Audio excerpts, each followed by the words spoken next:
खरं तर मला आमदार व्हायचं असेल तर एकनाथ शिंदे साहेब मला अनेक वेळा बोलत होते. परंतु मला गद्दारी करून आमदारकी नको पाहिजे होती. म्हणून मी शिंदे सेनेत गेलो नाही, सर्वांना माहिती आहे. दसरा मेळाव्यापर्यंत म्हणजे लोकसभेच्या निवडणुकीनंतर सुद्धा दसरा मेळाव्यापर्यंत सुद्धा भरत गंगोलेंनी मला फोन केला होता आणि हे भरत गंगोलेंनी सुद्धा मान्य केलेलं आहे. परंतु निलेश राणे जे आता शिंदे सेनेचे आमदार आहेत, त्यांना थोडी तरी लाज वाटली पाहिजे. कारण त्यांना आणि त्यांच्या वडिलांना पक्षातून हाकलून लावलेलं होतं.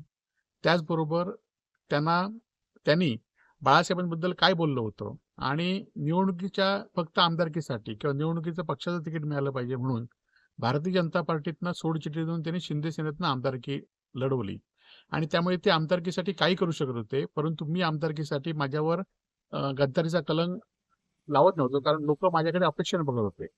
आणि खरं तर आपण बघितलं असाल की निलेश राणे सुद्धा 7-8 हजार मतांनी निवडून आलेत. आणि हे जर नारायणाने जर लोकांच्या किंवा आता सध्याचे पालकमंत्री निलेश राणे लोकांच्या घरी फिरले नसते तर हे निवडून आले नसते. त्याचबरोबर रवींद्र चव्हाण यांनी जर पैसे खर्च केले नसते तरी हे निवडून आले नसते.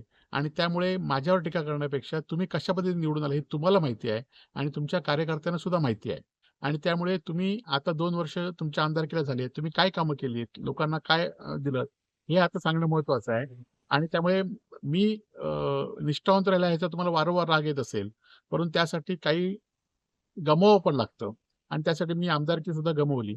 आणि तुमच्यापेक्षा जास्त शिंदे गटाचे आमदार माझे त्यावेळी मित्र होते आणि ते पण मला वारंवार सांगत होते. ते कधी मला भेटले तुम्हाला तर सांगतील. आणि आजही मला शिंदे गटामध्ये या असं सांगत आहेत.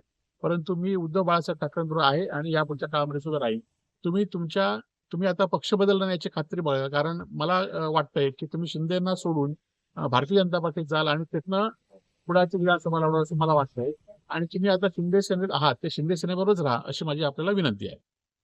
आपल्या परिसरातील बातम्या आमच्यापर्यंत पोहोचवण्यासाठी स्क्रीनवर दिलेल्या क्रमांकावर संपर्क साधू शकता. दूरध्वनी क्रमांक 8652414343.